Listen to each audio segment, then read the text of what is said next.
এ যুবক ভাই, আমার জীবনের বাস্তব এক ঘটনা বলে বিদায় নিব না যুবক ভাই। আমার এক মুসল্লি আমার মিরপুরে আমারে বড় ভালোবাসে, প্যারালাইসিসের রোগী, এই হাত শুকায়া গেছে, কিন্তু আমি আসার পর থেকেই দেখি তার হাত শুকনা, কষ্ট করে চলে, হাতটা কিছু ধরতে পারে না, আঙ্গুল দিয়েও কিছু ধরতেও পারে না, দেখলেও মনে হয় যেন একটু সোজা সাপটা মানুষ, কিন্তু এতটা ভালোবাসে। আমারে দেখলে হাতটা ধরে, ডাইন হাতটা ধরতে না, বাম হাত দিয়া ধরে, ধরে কয়, কান্দে, কয় হুজুর দোয়া করেন, আমার বাসায় একদিন আপনি একটু যাবেন, আমার লেগে দোয়া করবেন। তা আমি ভাবছি হয়তো এরকম তো কত মানুষই আছে, গুরুত্ব দিতাম না। কিন্তু বর্ষার সিজনে যখন আমার মাহফিল নাই, একদিন জোর করে বলে, হুজুর এই জুমার পরে আপনি আমার বাসায় একদিন দুপুরের খানা খাবেন, আমার ঘরে গিয়ে একটু দোয়া করবেন। চিন্তা করলাম যুবকটা এত অনুনয় বিনয় করে, হোক গরিব মানুষ, তার ঘরে একটু যাওয়া দরকার, তার দিলটা খুশি করা দরকার। সত্যি আমি কাঁচা দিল নিয়া, রহমলা দিল নিয়া তার ঘরের ভিতরে যখন প্রবেশ করলাম, বেচারা তার সাধ্য অনুযায়ী যা পারছে আমারে খানা খাওয়াইস, খানা খাওয়ায় আমারে বলে, হুজুর একটু দোয়া করবেন। আমি বললাম কিসের দোয়া? আমারে বলেন কি জন্য দোয়ার জন্য ডেকেছেন। এই কথাটা জিজ্ঞাসা করার সঙ্গে সঙ্গে লেখি লোকটা হাউমাউ করে কাঁদতেছে। ঘরের ভিতরে এত ছোট একটা লাঠি ছিল, লাঠিটা আমার সামনে আইনা দিছে, কয় হুজুর এই লাঠি দিয়ে আমার মাথায় বাড়ি মারবেন, আমার বিচার করবেন, তারপরে আমার জন্য আল্লাহর কাছে দোয়া করবেন। আমি বললাম ভাই এত সিরিয়াস কেন, কি হয়েছে আপনাকে মারতে হবে? কয় হুজুর আমার মনে হয়, আমার বিশ্বাস আসমানের নিচে জমিনের উপরে আমার মতো জঘন্য মানুষ পৃথিবী তার দ্বিতীয়টা নাই। ছোট্ট ছোট্ট দুইটা বাচ্চা মেয়ে ঘরের ভিতরে, আর কেউ নাই। ওই বাচ্চা দুইটাই খাবার এনে দিচ্ছে, একটার বয়স 7-8 বছর হবে, আর একটার বয়স 5-6 বছরের বাচ্চা। এই মেয়ে দুইটা আর এই বাবা খানা এনে দিচ্ছে, আমি খাইলাম। এই কথা বলার সঙ্গে সঙ্গে দেখি উনিও কাঁদে, মেয়ে দুইটার চোখের মধ্যে পানি টলমল করতেছে। এক করুণ দৃশ্য, আমার মনটাও তখন নরম হয়ে গেল। কি রে, ঘটনা কি? আমি তারা বললাম, ভাই কিছু গোপন করবেন না, আমার একটু খুলে বলেন আসল ঘটনাটা। কয় হুজুর আমার মতো কপাল পোড়া জমিনে আর কেউ নাই, আমার মতো হতভাগা সন্তান আর জমিনে কেউ নাই। আমি বললাম কেন রে ভাই? কয় হুজুর জানেন না আমার আল্লাহ আমার প্রতি কত দয়া করেছে, আমার প্রতি কত রহম করেছে। আমি আল্লাহর এই দয়ার হিসাব আমি কিয়ামতের ময়দানে দিতে পারবো না। আল্লাহর কোরআন বলে সুম্মা লা তুসআলুন্না ইয়াউমা ইযিন আনিন নাঈম, প্রত্যেকটা নিয়ামত সম্পর্কে যিনি জিজ্ঞাসা করবেন তিনি কে? হুজুর আমি হিসাব দিয়া জান্নাতে যাইতে পারবো না। আমি বললাম এত কঠিন কথা কেন বলেন, আমারে খুলে বলেন। উস্তাদ আপনি আমার গুরুজন, আপনি আমার লাঠি দিয়া পিটায়া আমার লাশ বানায়া দিয়া যাবেন, আল্লাহর কাছে কোনো দাবি রাখবো না। আপনি যদি পিটায়া মাইরাও ফালান, তারপরে যদি আমার ক্ষমা হয় আমি তাতেও রাজি আছি, আপনি সেই ব্যবস্থা নেন। আমি বললাম এত শক্ত করে কেন বলেন, আপনি কি এমন অপরাধ করেছেন? লোকটা কাঁদতেছে, বাচ্চা দুইটা মেয়ে দুইটা পাশে বসে কান্দে। আমার ডাক দিয়া কয় উস্তাদ আমি পড়া পোড়া কপাল, আমি আমার মা বাবার একমাত্র সন্তান, আমার বাবা বড় গরিব মানুষ, আমার জন্মের পর আমার মায়ের কাছে শুনেছি আমার বাবা ইন্তেকাল করছে, আমি বাবারে দুই চোখ দিয়া দেখি নাই, আমার মা বড় অসহায়, আমার মা ভিক্ষা করত, আমার মায়ের একটা চোখের মধ্যে সমস্যা, এক চোখে কম দেখতো আর এক চোখে ভালো দেখতো, এক চোখ নাই বললেই চলে, কানা মানুষ আর কি। এই সুবাদে বাজারে গিয়া গিয়া আমার মা ভিক্ষা করত, কিন্তু আল্লাহ আমারে কত মেধা দিছে, কত বুদ্ধি দিছে, আল্লাহ ছাড়া কেউ জানে না। হুজুর আমার মা ভিক্ষা করা হইলেও আমারে ভিক্ষা করায় নাই, আমারে নিয়ে আমার মা কোনোদিন ভিক্ষার থাল মানুষের সামনে পাতে নাই। সারাদিন ভিক্ষা করে টাকা জমায় আমার মা আমার স্কুলে পড়াইছে। হুজুর প্রাইমারিতে আমি ক্লাস 5-এ আমি বৃত্তি পেলাম, আমার মা চড়াই উতরাই পারি দিয়া খায়া না খায়া আমার মা আমারে এসএসসি পাস করায়, সেখানেও আমি জিপিএ 5 পাই, ভালো রেজাল্ট করেছি। হুজুর আল্লাহর কি মেহেরবানি, আমি ঢাকা বিশ্ববিদ্যালয়ে চান্স পেয়েছি। এক পর্যায়ে টিউশনি করা পড়াশোনা আরম্ভ করলাম। হুজুর আমি বাংলাদেশের ভিতরে আমি সুন্দরভাবে পড়াশোনা শেষ করে একটা সরকারি চাকরিও আমি পেলাম। আমার মা তখনও পর্যন্ত ভিক্ষাবৃত্তি করে আমি চাকরি পাওয়ার আগ পর্যন্ত। হুজুর চাকরি নেওয়ার পর কিছুদিনের মধ্যে আমার অনেক বড় অঙ্ক অ্যামাউন্টের বেতন হয়। প্রথম পর্যায়ে আমার স্যালারি হয় 40,000। 2-1 মাস যেতে না যেতে আমার 50,000 60,000 মাসে মাসে খালি প্রমোশন হচ্ছে আর বেতন বাড়তেছে। কারণ আমার মেধার কাজের কোয়ালিটি দেখে আমার প্রমোশন কেউ ঠেকাইতে পারে নাই। ওস্তাদ আমি অল্প 2 বছর পর কিছু টাকা জমায়া ফেললাম, আমি একটা ফ্ল্যাট কিনলাম। আর আমার অফিসের আমার এক কলিগ আমার অফিসেই চাকরি করত, একটা অবিবাহিত একটা মেয়ে। এই মেয়ের সাথে একসাথে উঠা বসা করতে গিয়া তার সাথে আমার একটা প্রেমের সম্পর্ক হয়ে যায়। হুজুর আমি তো বুঝি নাই, ওই মেয়েটার প্রেমে পড়ে আমি তার প্রস্তাব গ্রহণ করে তাকে বিবাহ করে ফেলি। আমি আমার মায়ের পরিচয়টা তখনও গোপন রেখেছিলাম যে আমার মা একজন ভিক্ষুক মানুষ, ভিক্ষা করে আমারে পড়াইছে। আমি আমার বেগমরে নিয়ে যখন আমার ফ্ল্যাটে উঠলাম, উস্তাদ কোনোভাবে আমার মা যখন আমার বাড়ির সন্ধান পায়, আমি কোনোভাবেই তাকে বাসায় আসতে দেই না, আমার বাসায় কখনো আসে না। এক পর্যায়ে আমি কিছুদিন পরে আমার যখন একটা সন্তান হয়, আমি আমার বিবিকে বুঝাইলাম, বিবি গো ভালো মন্দ সবকিছু তো আল্লাহই করে। আল্লাহ আমার একজন মা আছে, অসহায় মা, আমার মা আমারে তিলে তিলে মানুষ করেছে। আজকে আমার মা গ্রামে কষ্ট করে কুড়ে ঘরে থাকে, তুমি যদি পারমিশন দাও আমার মারে আমি আমার ফ্ল্যাটে নিয়ে আসবো। বিবি বলছে ঠিক আছে, তাহলে তুমি তোমার মাকে আম্মুকে নিয়ে আসো ফ্ল্যাটে আনার পরে হুজুর এই ফ্ল্যাটের ভিতরে আমার মা থাকতেছিলেন। আমার মা দাসীর মতো আমার বিবির খেদমত করতো, পুরা ফ্ল্যাটের কাজগুলো করতো, অসহায় না আমার মা। কিন্তু মাঝে মধ্যে আমার মা গ্রামের মানুষ বুঝে না, অনেক কথাও ঠিক মতো বলতে পারে না, হয়তোবা আমার বিবির ভালো লাগে না। আমার বিবি মাঝে মাঝে আমার কাছে বিচার দেয়, আমি সইতে পারি না। একদিন খুব কঠিন ভাবে বিচার দিছে, কয় হয়তো তোর মা থাকবে, নয়তো আমি থাকবো, দুইজনের একজন। আমি অফিস থেকে এসে সহ্য করতে না পাইরা আমি আমার মায়ের পিঠের মধ্যে এই লাঠিটা তখন আমার ঘরে ছিল, আমি একটা আঘাত করে বসছি। হুজুর আমার জান্নাত, আমার কলিজার টুকরা মা হাউ মাউ করে কান্দে আর আমার পায়ে ধরে কয় বাবা আমারে মারিস না, আমি আবার চলে যাব, তোর বাসায় থাকবো না, তারপর আমার গায়ে আঘাত করিস না। আমি পাষণ্ড সন্তান, আমার মায়ের উপরে তারপর আমি টর্চারিং বন্ধ করি না। আরেকদিন যখন বিচার দেয়, আমি যখন আমার মায়ের কাছে যাই, আমার মা তখনও দরজার দিকে যখন আগায় গেছিল, আমি লাঠি না নিয়ে আমি ঘাটটা ধরে আমার হাতটা দিয়া ঘর থেকে আমার মারে বের করে দরজাটা লাগাইয়া দিছি। আমার বাসার সামনের লোকেরা ডাক দেখ, আমার মা বাসার সামনে উপর হইয়া পইরা কপালটা রক্তাক্ত হয়ে যায়। আমার মা কপালের রক্ত মুছতেছিল আর আকাশের মালিকের দিকে তাকাইতেছিল। আমার মা তখন থেকে নিরুদ্দেশ হয়ে যায়, কোথায় গেছে আজও পর্যন্ত আমার মায়ের সন্তান আমি কপাল পুরা স্বামী পাই, আমি সন্তান পাই নাই। হুজুর আমার মারে বের করার পর থেকে আমার ঘরে অশান্তির আগুন দাও দাও করে জ্বলে। দ্বিতীয় সন্তান হওয়ার 3 মাসের মাথায় আমার বিবি আরেকটা ছেলের সাথে পরকীয়া সম্পর্ক আরম্ভ করে দিছে।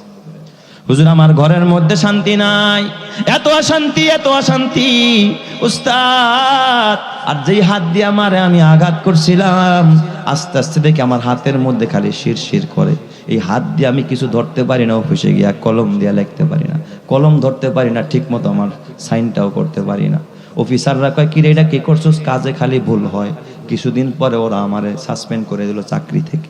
চাকরি শেষ হুজুর, এখন আমি অসহায়, আমার হাত দিয়া ধরতে পারি না। আমার এই 2টা বাচ্চা, 2টা কন্যা আমার ঘরের ভিতরে। হুজুর যেই ছেলের সাথে আমার বিবির পরকীয়া সম্পর্ক, একদিন গোপনে ওই ছেলের হাত ধরে আমার বিবি পালায়া গেছে। আমার মারে বের করার পর আমার ঘরের ভিতরে অশান্তির আগুন। হুজুর আমার মতো কপাল পোড়া দুনিয়ায় আর কেউ নাই। হুজুর আমার বিচার আপনি নিজের হাতে করে দেন।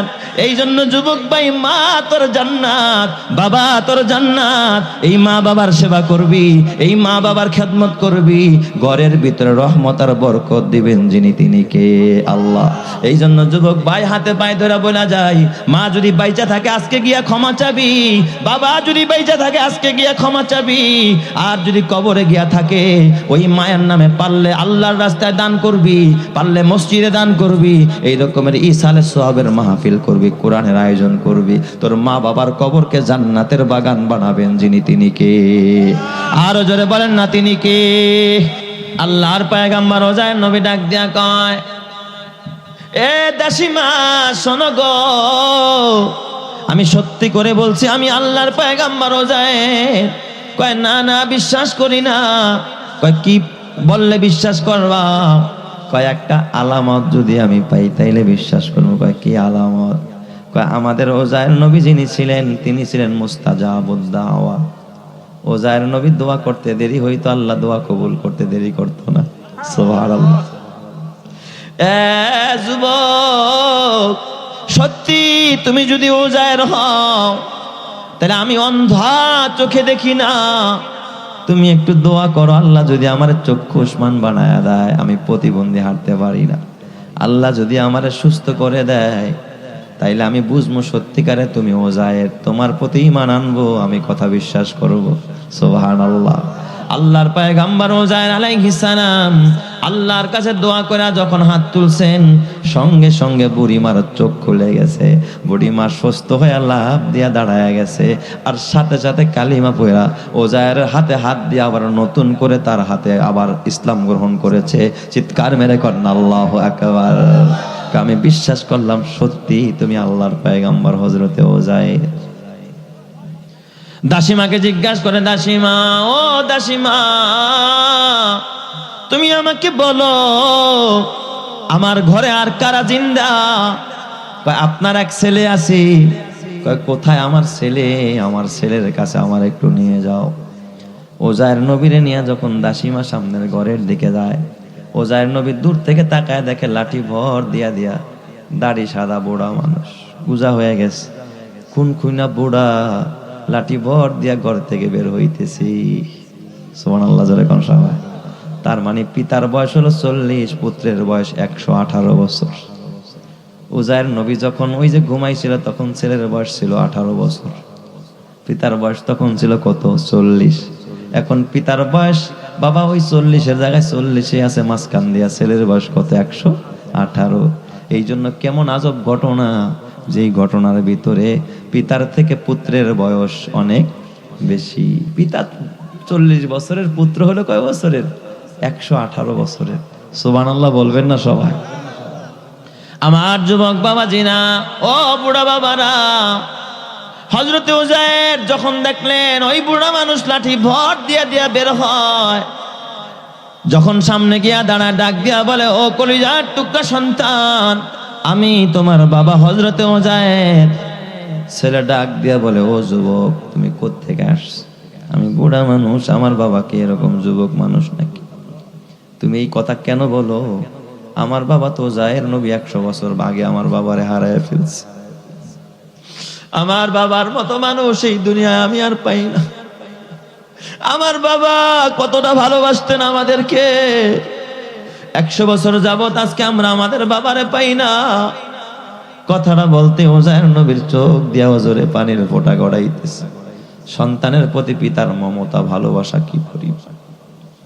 উজায়ের আলাইহিস সালাম ডাক দিয়া কয়, কলিজার টুকরা বৎস শোনো, আমি তোমার বাবা, আমার নাম হযরতে উজায়ের, আল্লাহ আমার 100 বছর ঘুম পড়ায় রাখছে। কয় না, বিশ্বাস করি না। কয় কি প্রমাণ দিলে বিশ্বাস করবা? কয় বিশ্বাস করতে পারি, ছোটবেলায় আমার বাবা মাঝে মাঝে আমাদেরকে কাঁধে উঠাইতেন, বাবা কাঁধে নিয়ে ঘোরাইতেন, কাঁধে ওইটা ছোট্টবেলায় দেখেছি। আমার বাবার ডান কাঁধের মধ্যে একটা মোহরে নবুয়ত ছিল, ওই মোহরে নবুয়তটা দেখতাম রাতের বেলায়ও চাঁদের মতো ঝলমল ঝলমল করতে থাকতো। সুবহানাল্লাহ। আমি পরীক্ষা করব, দেখবো তোমার কাঁধে সেই মোহরে নবুয়ত আছে। উজায়ের পয়গম্বর আর দেরি নয়, সাথে সাথে যখন জামাটা খুলে দিলেন, ছেলে পিছন থেকে আইসা অমনি যখন কাঁধের দিকে তাকায়, তাকায় দেখে মেশক আম্বারের ঘ্রাণ বের হয়, আর ওই মোহরে নবুয়তটা কাঁধের মধ্যে ঝলমল ঝলমল করতেছে। অমনি মোহরে নবুয়তে চুমা খায়া সাথে সাথে কালিমা পড়ে, আব্বা বুঝেছি আপনি সত্যিকারের পয়গম্বর উজায়ের, আপনি আমার বাবা। এতে বিন্দু পরিমাণ কোনো সন্দেহ নাই। চিৎকার মেরে কন্যা আল্লাহু আকবার। हर लहजा है मोमिन की नई शान नई आन, हर लहजा है मोमिन की नई शान नई आन, गुफ्तार में किरदार में अल्लाह की बुरहान, गुफ्तार में किरदार में अल्लाह की बुरहान, गफ्फारी क़हारी कुद्दूस व जबरूत, ये चार अनासिर हो तो बनता है मुसलमान, ये चार अनासिर हो तो बनता है मुसलमान, उल्फत में बराबर के वफा हो के जफा हो, हर चीज में लज्जत है अगर दिल में मजा हो, हर चीज में लज्जत है अगर दिल में मजा हो। जोरे जोरे करना अल्लाहु আকবার। পিতা পুত্রের ভালোবাসার একটা কান্না। ওজায়ের নবী ডাক দিয়া কয়, ও আমার কলিজার টুকরা সন্তান, তোমার মা কোথায়? আব্বা গো, আমার মা বড় বৃদ্ধা, আমার মা তেমন ভালো করে চোখে দেখে না, আমার মা ওই যে ওই ঘরে থাকে। ওজায়ের নবীর সন্তান তার বাবার হাতটা ধরে নিয়ে যাচ্ছে সামনের দিকে। দূর থেকে তার বুড়ি মা তাকায় দেখে একটা যুবক মানুষকে তার ছেলে হাত ধরে নিয়ে যায়। ওজায়ের নবীর বিবি আঁচল দিয়া মুখটা ঢাইকা ফালাইছে। সুবহানাল্লাহ কোন সবাই, কারণ ওজায়ের নবীর বিবি জানে না যে এটা তার স্বামী। ওজায়ের নবীর বিবি ডাক দিয়া কয়, কলিজার টুকরা সন্তান, ও বাবা, তুমি তো জানো আমি আল্লাহর পয়গাম্বর ওজায়ের বিবি, আমি জীবনে ব্যাপারদায় চলি নাই। কে গো এই যুবকটারে ঘরে আনতেছো পারমিশন ছাড়া? আমি তো কখনো নবীর স্ত্রী হইয়া ব্যাপারদায় কোনো যুবকের সামনে যাইতে পারি না। এ বাবা, তুমি কারে নিয়ে ঘরে ঢুকতেছ? ওজায়ের নবী ডাক দিয়া কয়, বিবি গো, পর্দা করতে হবে না, আমি তোমার কলিজার টুকরা স্বামী হযরতে ওজায়ের নবী। কয়, না, বিশ্বাস করি না। তুমি কি করে? আমার স্বামী তো 40 বছরের যুবক থাকার কথা না, 100 বছর আগে আমার স্বামী হারায় গেছে, আমার স্বামী তো এখন বুড়া হয়ে যাওয়ার কথা। কয়, না বিবি না, আমি তোমার প্রিয় স্বামী। কয়, না, বিশ্বাস করি না। এবার যতই প্রমাণ দেয় বিবি বিশ্বাস করে না। ওজায়ের নবী ডাক দিয়া কয়, আল্লাহর পয়গাম্বর কেমন হিকমতওয়ালা নবী। ছেলেরা ডাক দিয়া কয়, বাবা, তোমার তো বিশ্বাস হয়েছে, তুমি একটু দূরে যাও। দাসী মারে কয়, তুমি একটু সরো, আমি তোমার আম্মুর সাথে একটু পার্সোনাল কথা বলবো। কাছে গিয়া বিবিরা ডাক দিয়া কয়, বিবি, তুমি আমারে চিনো না? তাইলে শোনো, তোমার বাবার নাম না অমুক? কয়, হ্যাঁ। তোমরা না 3 বোন ছিল? কয়, হ্যাঁ। তুমি না মেজো? তোমার বড় বোনরে অমুক জায়গায় বিয়ে দিছে, আমি তোমারে ওই যে জ্যৈষ্ঠ মাসের 12 তারিখে তোমার আর আমার বিয়ে হয়েছে। কয়, হ্যাঁ। কয়, ওই যে পূর্ব পোতার ওই ঘরে তোমার আর আমার বাসর হয়েছিল, যেদিন বাসর হয়েছিল সারা রাত বৃষ্টি হয়েছিল। আর এই কয়, কি বেটায় দিস, সব জানে, কারণ বাসর ঘরের খবর স্বামী স্ত্রী ছাড়া পৃথিবীর কেউ জানে না। কয়, বিবি আমার মনে আসেনি বাসর ঘরে ওই যে একটা স্মৃতির কথা মনে আসেনি? কপালের চুলটা ধইরা দোয়া করতে গেছিলাম, একটা চুল হাতে বাইজা উঠা গেছিল। বিবির কলিজার পানি নাই। কি রে, এদি আমার গোপন সব ইতিহাস কয়। বুঝেছি এই লোকটা অন্য কোন যুবক না, তিনি আমার স্বামী হযরতে ওজায়ের। সুবহানাল্লাহ। এ আমার বাবা, হযরতে ওজায়ের নবী ছেলের সাথে বিবির দাসীমার সাথে যখন পরিচয় হয়, এবার উম্মতের সামনে গিয়া যখন দাঁড়ায়, উম্মতরা কয়, না, তোমারে বিশ্বাস করি না। ওজায়ের কয়, কি করলে বিশ্বাস করবা? উম্মতরা ডাক দিয়া কয়, ওজায়ের, তুমি যদি সত্যিকারের নবী হও, আমরা তাওরাত খুঁজে পাই না, তাওরাতের হাফেজ কেউ নাই, কিন্তু আমরা জানি ওজায়ের নবী তো তাওরাতের হাফেজ ছিল। তুমি যদি তাওরাতটা এক বসায় দাঁড়ায় শোনাইতে পারো, তাইলেই বিশ্বাস করবো তুমি ওজায়ের পয়গাম্বর। ওজায়ের নবী আল্লাহর কাছে দোয়া করলেন। এক দাঁড়ানোর মধ্যে, এক বৈঠকের মধ্যে ওজায়ের আলাইহিস সালাম পুরা তাওরাতটা মুখস্থ শোনায়া দিছে। চিৎকার মেরে কন্না আল্লাহু আকবার, আর জোরে কন্না আল্লাহু আকবার। এ আমার বাবা, ও যুবক ভাই, খবরদার, খবরদার, তোর বাবা তোর জন্য বড় পীর, তোর মা তোর জন্য বড় পীর। তোর বাবার পায়ের নিচে তোর জান্নাত, তোর মায়ের পায়ের নিচে তোর জান্নাত। আল্লাহর নবী কয়, রিজার রাব্বি ফি রিদাল ওয়ালিদাইন ওয়া সাখাতুর রাব্বি ফি সাখাতিল ওয়ালিদাইন।